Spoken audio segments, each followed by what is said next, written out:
One of the things about Hamse, I want you to know that if you want to understand immigrants coming to the U.S., he actually wrote the book on it, which is America, Here I Come, which is his story about coming from Somalia to a refugee camp to this place called Minnesota, and now to do this work. And when we wanted to have somebody partner with us to look at where foundations and global giving is going right now, we turned to Hamse, and over these past few months, he's been working with our partners at McKinsey and many of you in the audience to get a picture of where global giving goes. Each of you in your own way and in your own foundations know that, but I don't think, as we can tell, there's ever been a look as deep as we have done with this. We don't claim this is the absolute full understanding. We consider this the first baseline of where giving is going around the country, around the world. So with that, Hamse, welcome.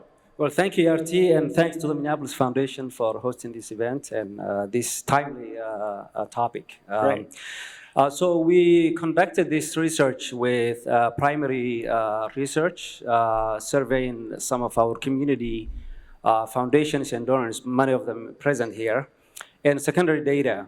And what we wanted to do is to look at a snapshot of what our overall giving looks like. So as you can see, our global giving has significantly increased over the years. And so in order to get comparisons, we looked at 2011 to 2015.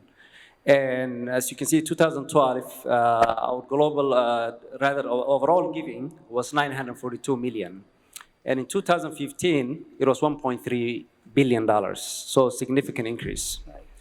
However, if you look at our global giving, you can see that paced our domestic giving. And so from 2011, you can see it increased, 14%. So significant increase, outpaced even on our domestic giving. So basically what I see is, the Minneapolis Foundation, most of our donors give locally. We have had an increase in giving. That's mirrored around the community, right? Correct. And what we also saw is a lot of this global giving was driven by a number of factors, including corporate giving, and this does not include the remittance, money transfer money that the diaspora members give back to their countries of origin. So if I give you a quick example, the country of Somalia, my native country, the overall GDP is 7.3 billion. Half of that comes from remittances from overseas. Wow. So significant. So this data does not include the remittances and money transfers. This is just purely donor funding. It's remarkable. If we also looked at where our global giving is going, and so Minnesota Foundation giving is truly global. Our resources went to every countries in every continent except Antarctica.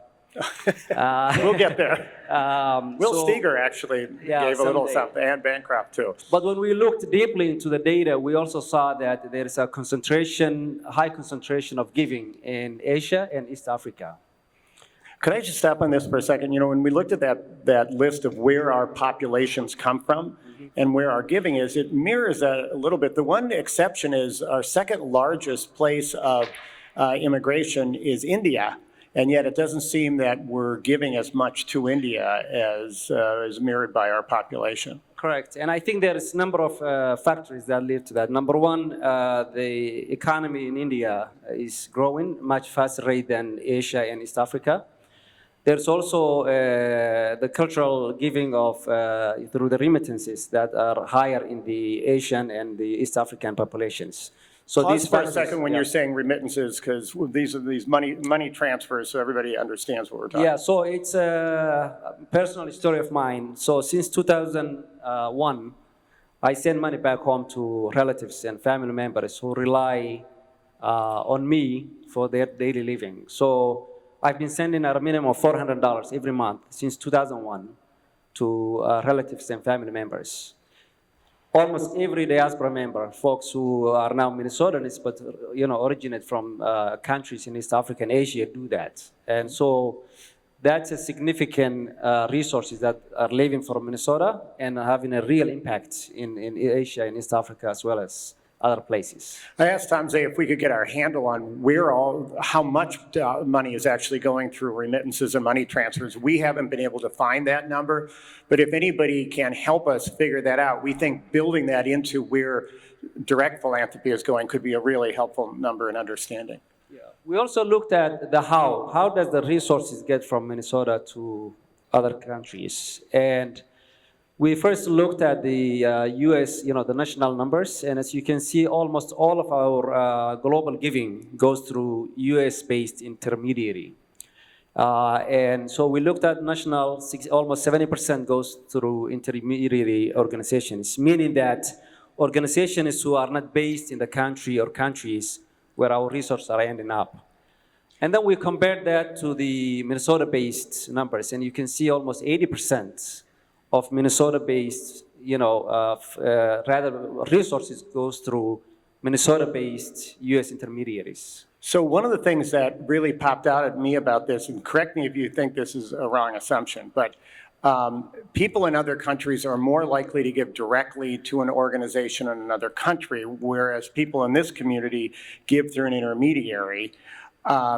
You could look at that a couple ways, but it does seem to me that with this extraordinarily strong network of globally based organizations here, we're more likely to give through those trusted intermediaries than hop on a plane and try to do it ourselves. Is that, do you think? Absolutely. I mean, just looking around the room, we have globally respected international NGOs who call Minnesota their home. And so that really is a significant resource and a gift to Minnesota that we have institutions that are doing incredible work around the world who are based here. And so that's in part why almost 80% of our giving goes through US-based intermediaries and Minnesota-based intermediaries. I would probably argue that those dollars are more effective because they're working through some of the people who are in the other room. But yeah, absolutely. And then we looked at the overall giving of when the money gets there, what does it do? And we, as you can see, most of the resources goes to children and youth, women and girls. One place where Minnesota is significantly different is that we concentrate more funding in indigenous peoples, refugees, and migrants. This is significant, as you can see, 7 times higher than the national average.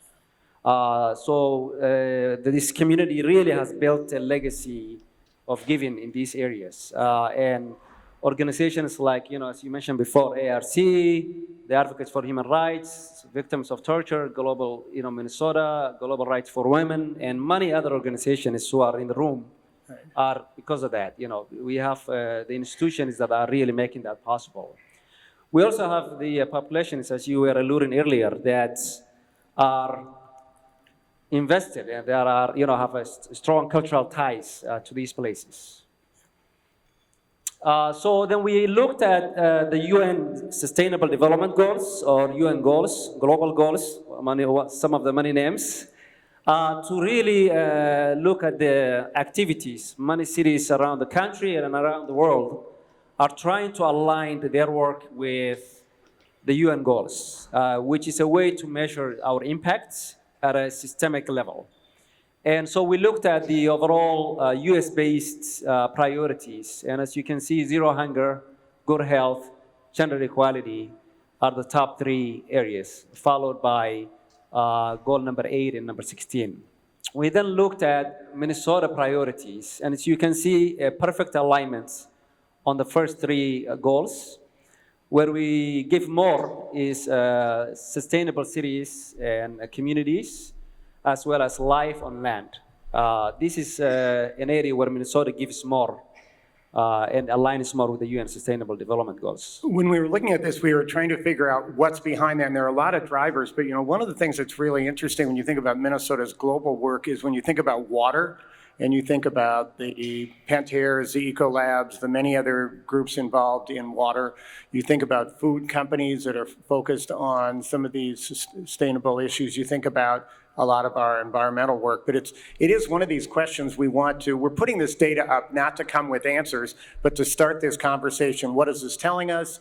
Is this where this community wants to be? But it is really clear that those last two goals that have to do with land and place are far more popular here. Yeah, and there's a lot of data, and I think this is, as you said, first attempt at a Minnesota-based, where we're trying to align our local activities with the UN goals. I imagine over the coming years, as we align more of our activities and we have more research that we can do internally at a Minnesota level, we will see more alignment with the UN goals. So this is by no means the full, this is an attempt to get a snapshot, and with the goal that we can expand and do a real uptake in aligning this work with the UN goals.